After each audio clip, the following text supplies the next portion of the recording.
दोस्तों, आज हम बात करेंगे शरीर, विभिन्न प्रकार के शरीर, उनसे संबंधित हमारे शरीर में विद्यमान चक्र और उन शरीरों में प्रकृति प्रदत्त और साधना प्रदत्त क्या गुण होते हैं। प्रकृति प्रदत्त का मतलब है कि प्रकृति ने उस शरीर को कौन-कौन से गुण प्रदान किए हैं, और साधना प्रदत्त का मतलब व्यक्ति साधना, योग, किसी भी साधन से जब उस शरीर पर विजय प्राप्त कर लेता है, तो कौन-कौन से गुण उत्पन्न हो जाते हैं। तो हम शुरू करते हैं शरीरों से। मैं पहले आपको उन शरीरों के नाम बता देता हूँ।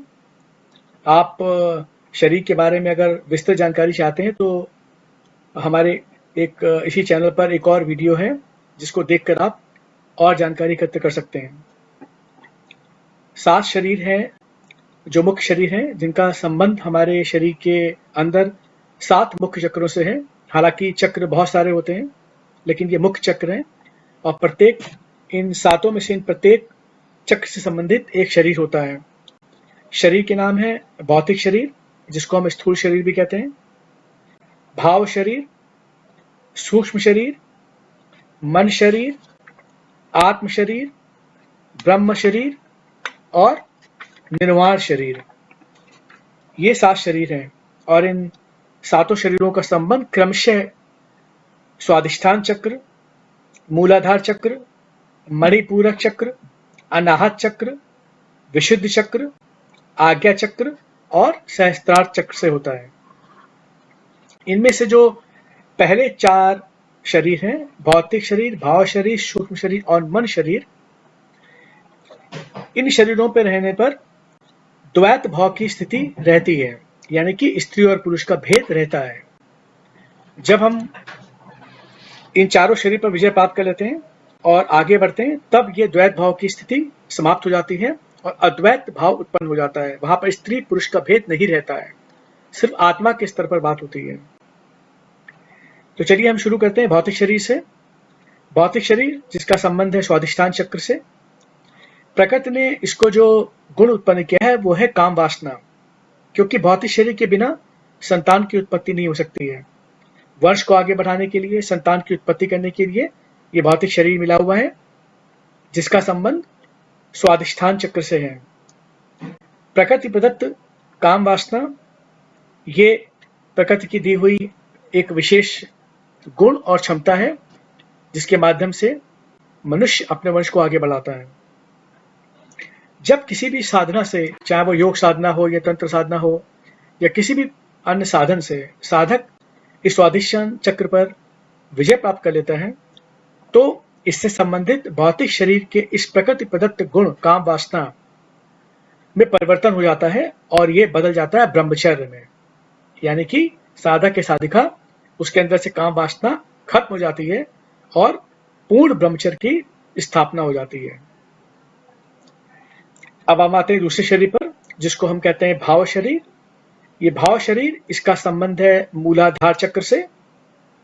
इस मूलाधार चक्र में प्रकृति ने जो 4 मुख्य गुण दिए हैं वो हैं भय, घृणा, क्रोध और हिंसा। मैं रिपीट करता हूं, भय, घृणा, क्रोध और हिंसा, ये वो 4 गुण हैं जो प्रकृति ने दिए हुए हैं भाव शरीर से संबंधित, जिसका संबंध शरीर के अंदर मूलाधार चक्र से होता है।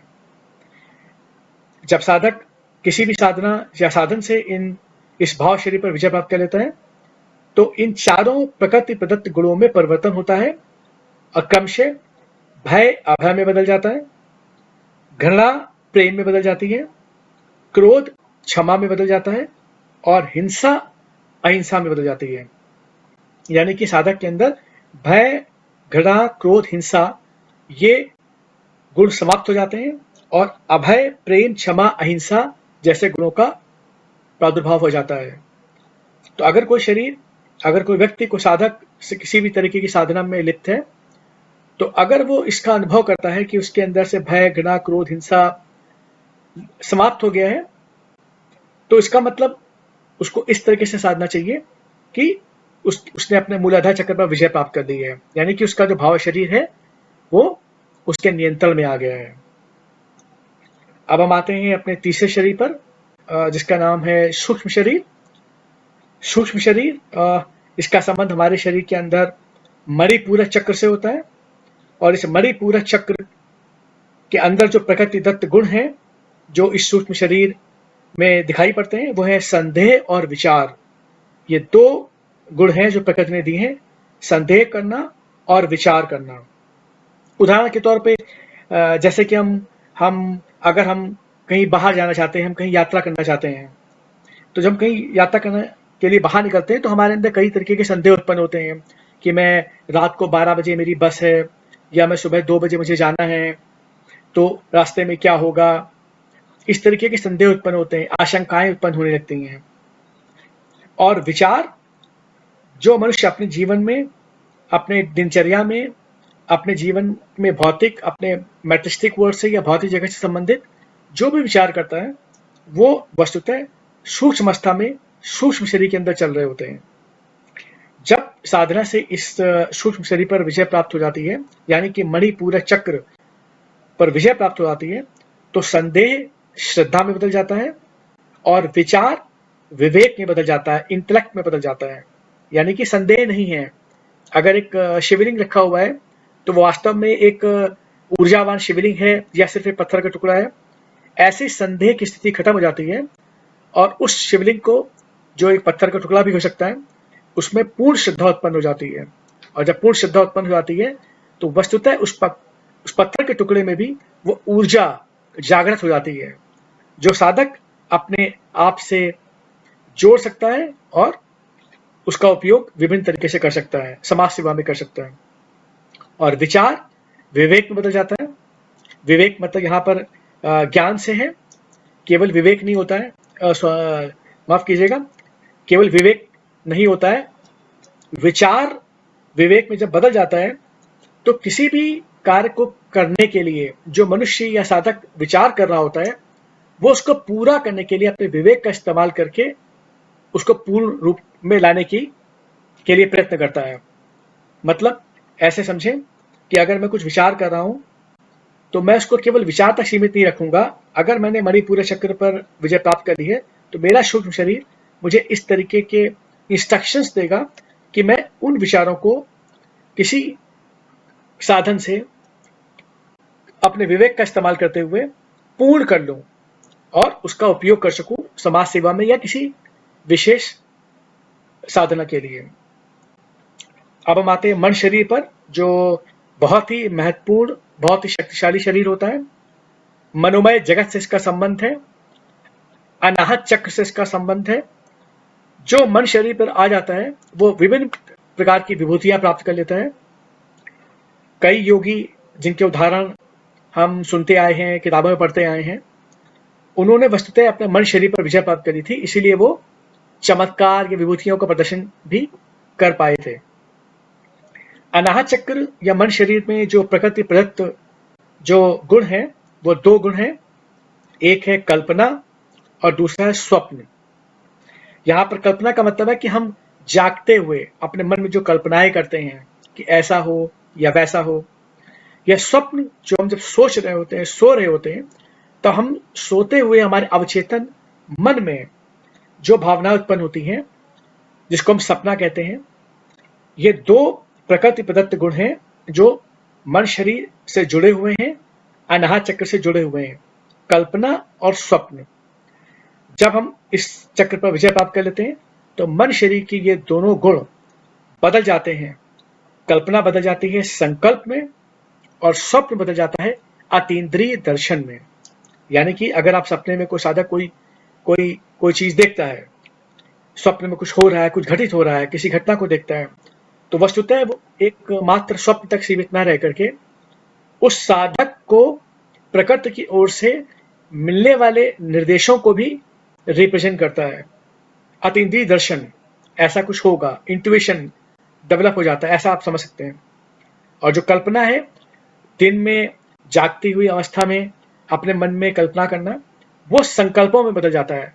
यानी कि साधक या मनुष्य फिर सिर्फ कल्पनाओं के संसार में न रह करके उस कल्पना को पूरा करने के लिए संकल्पित तरीके से अपने भौतिक जगत में अपने भौतिक शरीर का इस्तेमाल करते हुए प्रयत्न करता है, कर्म करता है और उस कार्य को पूरा करता है जो एक कल्पना के रूप में उसके मन में चल रहा था। तो मन शरीर बहुत ही मित्रों महत्वपूर्ण है। अब हम आते हैं पांचवें शरीर पर। यहाँ इन चौथे शरीर तक मैंने बताया कि द्वैत भाव की स्थिति रहती है, भौतिक भाव, सूक्ष्म और मन शरीर तक, जहां पर स्त्री पुरुष का भेद रहता है।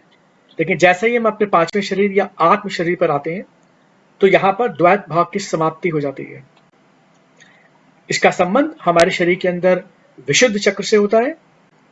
यहाँ पर जब हम प्रकृति दत्त गुण की बात करें तो यहाँ पर द्वैत भाव समाप्त हो जाता है, यानी कि आत्म मूर्छा समाप्त हो जाती है। अब हम अगर आत्म मूर्छा को समझें तो आत्म मूर्छा के समाप्त होने का मतलब है हमारे अंदर का अहंकार समाप्त हो जाना, यानी कि मैं जो शब्द होता है मैं, ये समाप्त हो जाता है, आत्म मूर्छा समाप्त हो जाती है। ये साधना के बाद विशुद्ध चक्र पर पड़ने वाले प्रभाव से है और आत्म शरीर पर इसका प्रभाव ऐसा पड़ रहा है कि द्वैत भाव की समाप्ति हो गई है, आत्म मूर्छा समाप्त हो गई है। लेकिन यहां पर एक चीज तब भी रहती है, अस्मिता। अस्मिता तब भी रहती है। आत्म शरीर आने पर, द्वैत भाव की समाप्ति होने पर, आत्म मूर्छा समाप्त होने पर भी मैं तो खत्म हो जाता है मगर अस्मिता रहती है। जब हम पांचवें शरीर पर विजय प्राप्त करके या विशुद्ध चक्र पर विजय प्राप्त करके जब हम छठे शरीर पर आते हैं, जिसको हम बोलते हैं ब्रह्म शरीर, जिसका संबंध हमारे आज्ञा चक्र से है, यहां पर आने पर मैं भी खत्म हो जाता है। यहां पर स्व, मैं, यह भी समाप्त हो जाता है।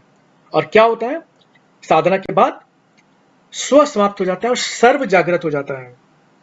सर्व जागृत हो जाता है मतलब सबका है, हमारा है, मेरा नहीं है। और इस स्तर पर आने पर जब आज्ञा चक्र पर विजय प्राप्त कर लेता है साधक, ब्रह्म शरीर की अवस्था को प्राप्त कर लेता है, तो उसको दिव्य दृष्टि भी प्राप्त हो जाती है। यहां पर वो विभूतियां प्राप्त होती हैं जो आसानी से किसी को प्राप्त नहीं होती हैं। यहां तक पहुंचने के लिए आपको भौतिक भाव, सूक्ष्म, मन, आत्म, इन सारे पांचों शरीर पर पहले विजय प्राप्त करनी पड़ेगी, तब आप ब्रह्म शरीर पर आ पाएंगे। यानी कि स्वाधिष्ठान चक्र, मूलाधार चक्र, मणिपूर चक्र, अनाहत चक्र, फिर विशुद्ध चक्र, इन चक्रों पर क्रमशः विजय प्राप्त करते हुए जब आप आज्ञा चक्र पर आएंगे और आज्ञा चक्र पर पूर्ण रूप से विजय प्राप्त कर लेंगे, तब आपको दिव्य दृष्टि प्राप्त होगी। आप त्रिकालदर्शी बन सकते हैं, आपको भविष्य दर्शन हो सकता है। हालांकि यहाँ पर रुकना किसी भी पुराने ग्रंथों, वेदों में नहीं बताया गया है। योग साधना के अंतर्गत यहाँ पर रुकना निषेध है, आगे बढ़ना चाहिए अगर साधक को आगे बढ़ना है। यानी कि आगे बढ़ना है, कहाँ बढ़ना है, निर्वाण शरीर पर बढ़ना है, जो हमारा सातवां शरीर है, जिसका संबंध हमारे अंदर के सहस्त्रार चक्र से होता है। निर्वाण शरीर का संबंध सहस्त्रार चक्र से है। जब आज्ञा चक्र पर विजय प्राप्त करके सर्व जागृत हो जाता है, तब साधक निर्वाण शरीर की अवस्था पर पहुंचता है। यहां पर अस्तित्व खत्म हो जाता है। अस्तित्व खत्म हो जाता है यानी कि महामृत्यु की स्थिति बन जाती है। ये वो स्थिति होती है जहां पर दिव्य शक्तियां प्राप्त करने के उपरांत भी उन दिव्य शक्तियों का प्रयोग अच्छे कार्यों के लिए भी करने की इच्छा खत्म हो जाती है। किसी का भला करना है, ये इच्छा भी खत्म हो जाती है। शक्ति का उपयोग करने की इच्छा खत्म हो चुकी होती है। यहां पर आप कह सकते हैं कि एक पूर्ण समाधि की स्थिति होती है, परमावस्था की स्थिति होती है, जहां पर अस्तित्व से अनस्तित्व यानी महामृत्यु की अवस्था पर साधक या मनुष्य पहुंच जाता है। तो ये है हमारे मित्रों, हमारे अंदर के 7 शरीर जिनका संबंध 7 चक्रों से है। ये मुख्य चक्र है, मैं पुनः बताना चाहूंगा। इसके अलावा बहुत सारे चक्र हैं, सोम चक्र, कला चक्र, पद्म चक्र, ये कई चक्र हैं हमारे अंदर। इन सबका संबंध कहीं ना कहीं हमारे अंदर विद्यमान किसी न किसी नाड़ी से होता है। चक्र वस्तुतः नाड़ियों के केंद्र होते हैं, जहां पर एक चमकदार द्रव्य होता है, एक प्लाज्मा के तरीके से, जो अपने आप चमकता रहता है। हालांकि ऑर्थोपेडिक सर्जन या मेडिकल साइंस में ये डॉक्टर्स को ऑपरेशन के दौरान दिखाई नहीं पड़ता है, लेकिन इसका अनुभव योग साधना से किया जा सकता है और इसको उनको समझा जा सकता है। तो ये 7 मुख्य शरीर अपने अंदर के मुख्य 7 चक्रों से संबंधित होते हैं और मैंने आपको इस वीडियो के माध्यम से बताया कि इन 7 चक्रों पर या इन 7 भौतिक शरीरों में प्रकृति ने कौन कौन से गुण पहले से प्रदान किए हुए हैं, जन्म से प्रदान किए हुए हैं, और उन चक्रों पर विजय प्राप्त करने के उपरांत हम किस तरीके से अपनी साधना के उपरांत उन गुणों में परिवर्तन कर सकते हैं और उन विभूतियों और शक्तियों को प्राप्त कर सकते हैं जिनका उपयोग हम समाज सेवा में कर सकते हैं, जिनका उपयोग हम ज्ञानवर्धन में कर सकते हैं और हम उस पथ पर चल सकते हैं जो प्रकृति के द्वारा तय दिव्य पथ है। तो आशा करता हूं कि आपको आज के इस वीडियो से कुछ जानकारी मिली होगी। आगे आने वाले वीडियोस में हम आपसे और विस्तृत चर्चा करेंगे शरीरों पर, चक्रों पर। थैंक यू दोस्तों।